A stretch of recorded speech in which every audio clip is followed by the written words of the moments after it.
গোসল করতে করতে হঠাৎই চোখ গেল। পাশেই কাকিমার কিছু ছোট পোশাক রাখা। বন্ধুরা, তোমরা নিশ্চয়ই ভিজতে পেরেছ। আমি কিসের কথা বলছি ওগুলো দেখে একটা অজানা অস্বস্তি মনের মধ্যে কাজ করলেও তাড়াহুড়োর জন্য পাত্তা দিলাম না। আজ আর মনকে আটকে রাখতে পারলাম না।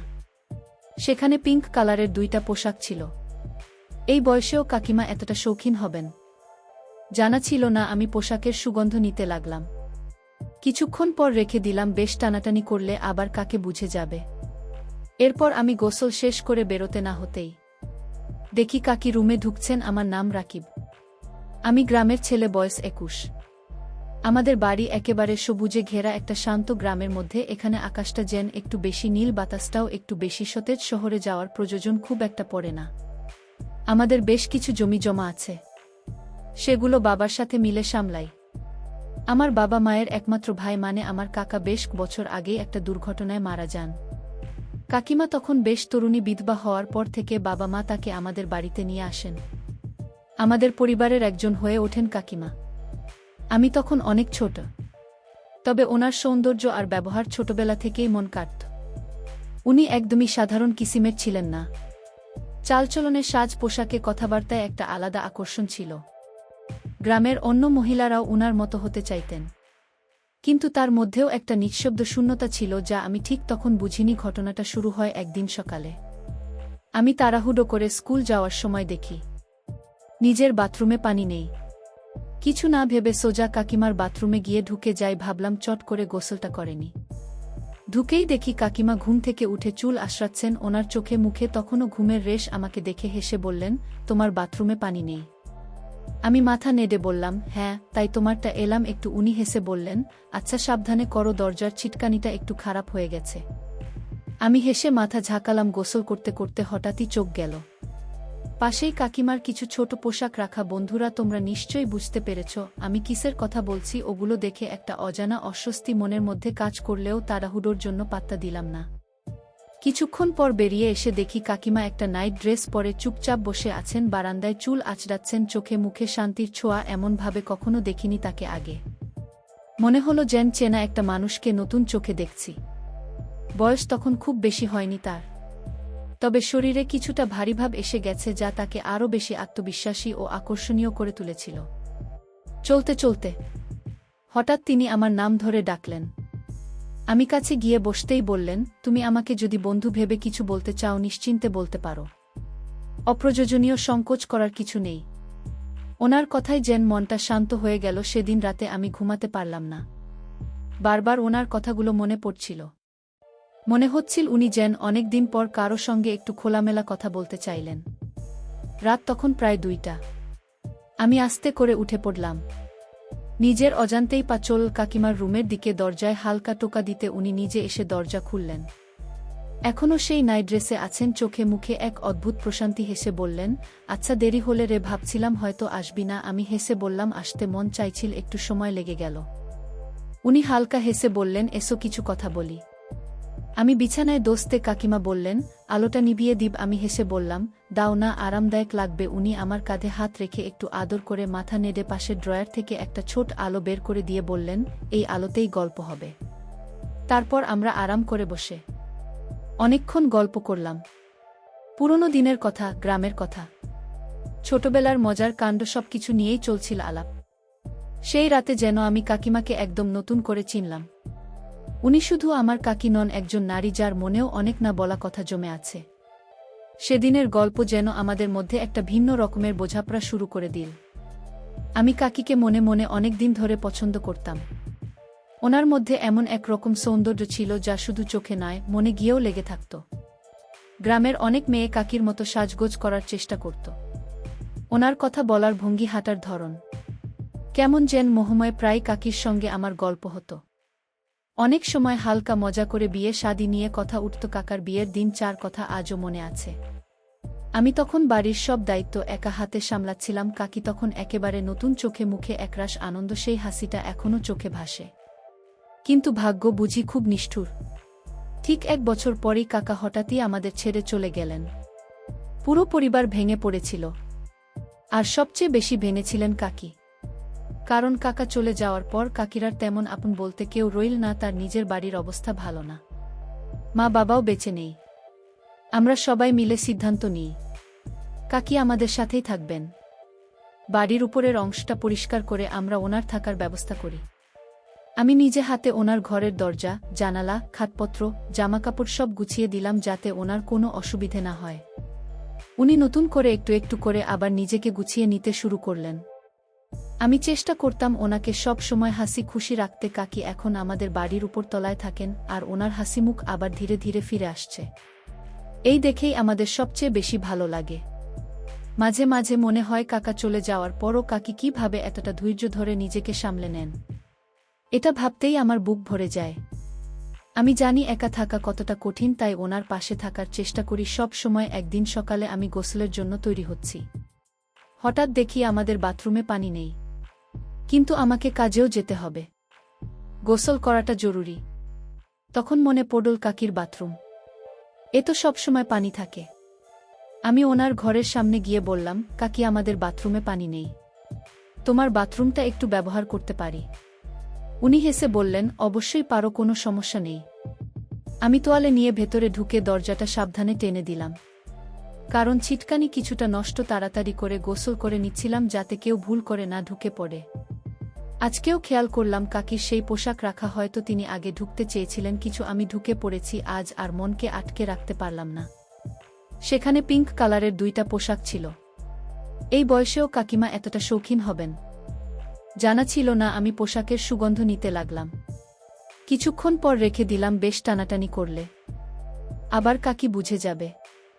এরপর আমি গোসল শেষ করে বেরোতে না হতেই দেখি কাকি রুমে ঢুকছেন। আমি একটু অপ্রস্তুত হয়ে গেলাম, কিন্তু কাকি হেসে বললেন, আরে এমন লজ্জার কিছু নেই, তুমি তো আমার সন্তান সম। উনার মুখে ছিল একরকম মায়াভরা শান্তি আর চোখে একটা হালকা বিষণ্ণতার ছাপ। আমি বললাম, আপনি দুঃখ করবেন না কাকি, আমরা সবাই আপনার সঙ্গে আছি।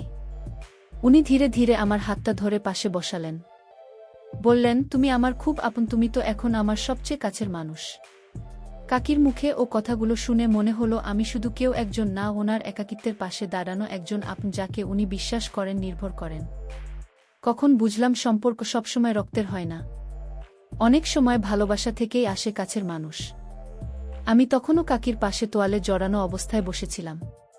ভিতরে একটু লজ্জা লাগছিল, কিন্তু কাকির চোখে মুখে যে মমতার প্রশ্রয় দেখেছিলাম সেটা দেখেই মনটা হালকা হয়ে যাচ্ছিল। উনি হেসে বললেন, তুমি আমার জন্য যা করছো সেটা কোনো সন্তানও করে না। তোমায় আমি আশীর্বাদ করি রে। আমি বুঝতে পারছিলাম উনার জীবনে যে শূন্যতা তৈরি হয়েছে কাকা চলে যাবার পর, সেটা একমাত্র মনোযোগ আর ভালোবাসাতেই কিছুটা ভরাট করা সম্ভব। আর সেদিন মনে হচ্ছিল আমি যেন সেই দায়িত্বটা নিতে চাই। ঠিক তখনই কাকি বললেন, রাতে একটু আমার ঘরে এসো না, গল্প করব, ঘুম আসেই না এখন আর। আমি হেসে বললাম, আচ্ছা কাকি আসব। মুখে সাদামাটা উত্তর দিলেও ভেতরে একরকম অস্বস্তি হচ্ছিল। এই ধরনের পরিস্থিতিতে আগে কখনো পড়িনি।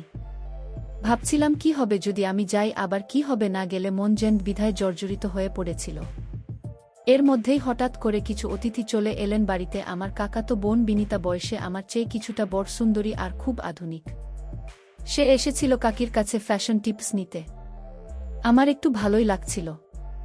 ভাবছিলাম রাতের সেই অস্বস্তিকর ডাকটা হয়তো এড়িয়ে যাওয়া যাবে। কিন্তু হঠাৎ কাকি বললেন, বিনিতা তুমি বরং আমাকে কিছু সাজের পরামর্শ দাও। আমি কাকির মুখের দিকে তাকিয়ে একটু অবাক হয়ে গেলাম। যিনি এতদিন অন্যকে সাজাতেন তিনি হঠাৎ আজ সাজতে চাইছেন। কথা শেষ না হতেই কাকে আমার হাতে হালকা করে ধরলেন। কেউ দেখেনি বটে, কারণ তিনি টেবিলের পাশে ছিলেন। কিন্তু আমি যেন খানিকটা চমকে গেলাম। জীবনে প্রথমবার এমনভাবে কোনো মহিলা আমার দিকে এগিয়ে এসেছেন। আমি ঠিক বুঝতে পারছিলাম না কিভাবে রিয়াক্ট করব। পরিস্থিতি আরও অস্বস্তিকর হয়ে ওঠার আগেই আমি নিজেকে সরিয়ে নিয়ে ওয়াশরুমে চলে গেলাম। বাবা মা তখন বাড়িতে ছিলেন না, অন্য একটা আত্মীয়র বিয়েতে গিয়েছিলেন। তাই বাড়িতে একটু নির্জনতাও ছিল। ওয়াশরুমে বসে ভাবছিলাম কিভাবে পুরো ব্যাপারটা বুঝব। হঠাৎ বাইরে কাকির কণ্ঠ শুনতে পেলাম। উনি আমার কাজিনদের সঙ্গে গল্প করছিলেন, একদম স্বাভাবিক ভঙ্গিতে, যেন কিছুই ঘটেনি। তখন কাকি বলছিলেন, আমার যৌবনের সময়টুকু তো একরকম হারিয়েই গেল, কপালটা হয়তো এমনি ছিল। ওনার কথায় একটা চাপা কষ্ট ছিল। আর কাজিন বলছিল, কাকিমা জীবনের পথ তো এখনো শেষ হয়নি, তোমার জন্য ভালো কাউকে পেলে আবার নতুন করে শুরু করতে পারো। সেই কথাগুলো শুনে আমি গভীর চিন্তায় পড়ে গেলাম। বুঝলাম কাকির ভেতরে অনেক না বলা কথা জমে আছে, আর তার আচরণের পেছনেও হয়তো এমন কিছু কারণ রয়েছে যেগুলো আমি আগে ভাবিনি।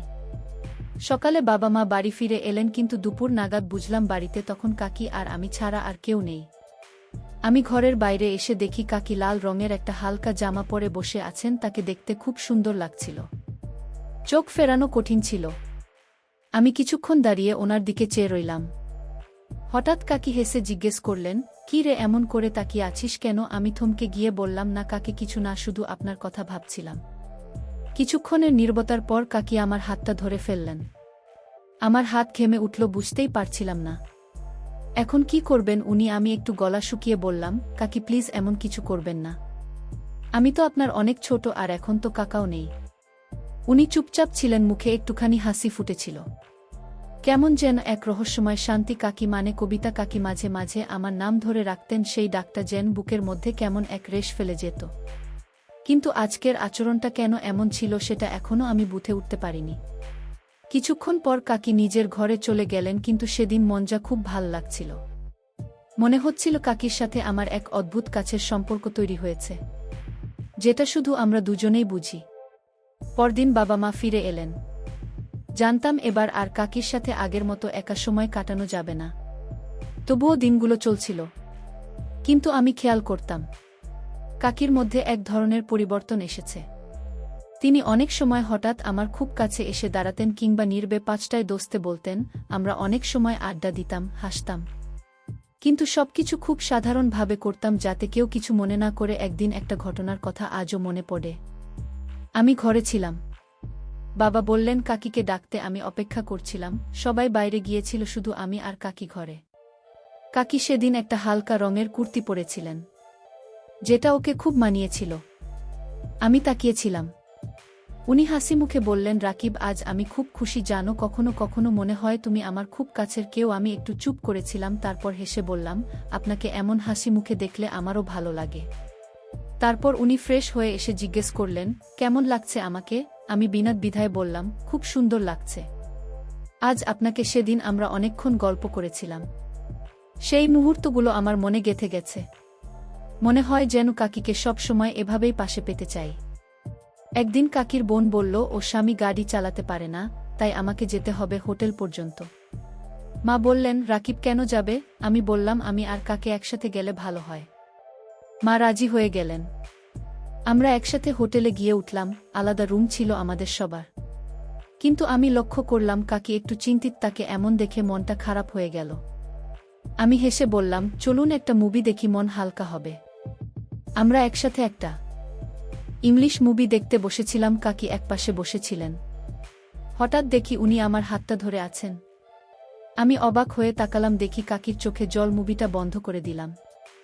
আমি ধীরে বললাম, কি হয়েছে? কাকি চোখ মুছে বললেন, তোমার কাকাকে খুব মিস করছি। আমি তার দিকে এগিয়ে গিয়ে বললাম, আমি আছি আপনার পাশে, কখনো আপনাকে একা লাগবে না। কাকি শুধু মাথা নাড়লেন, আর আমি অনুভব করলাম এই মুহূর্তগুলো আমাদের মনে থাকবে এই চিরকাল। আমরা গ্রামের বাড়িতে ফিরে এলে মা খুব খুশি হলেন, বিশেষ করে কাকিকে দেখে। তার মুখে প্রশান্তির ছাপ ফুটে উঠল। মা মনে করেছিলেন কাকিকে পাশে রাখা মানে পরিবারে ভালোবাসা ও সুরক্ষা বজায় রাখা।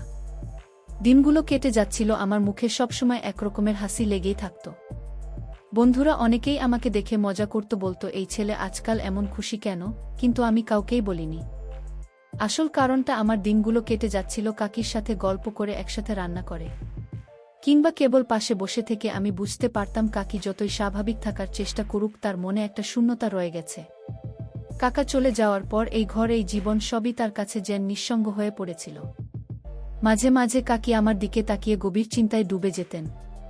তিনি হয়তো ভাবতেন, রাকিব তো একদিন বিয়ে করবে, তারপর আমিও একা হয়ে যাব। আমি বারবার তাকে বলতাম, আমি কখনো আপনাকে একা ছাড়ব না কাকি। কিন্তু তিনি হেসে বলতেন, তুই আমার অনেক ভালোবাসার মানুষ, কিন্তু তোরও তো জীবন আছে রে। তুই বিয়ে কর, পরিবার কর। একদিন কাকে নিজের হাতে আমার জন্য এক মেয়ে খুঁজে আনলেন। আমি প্রথমে রাজি হইনি। কাকির মুখে আমি অনেক কষ্ট দেখতে পেয়েছিলাম, কিন্তু তিনি হেসে বললেন, আমার মতো একা থেকে যেন তোকে কাটাতে না হয়।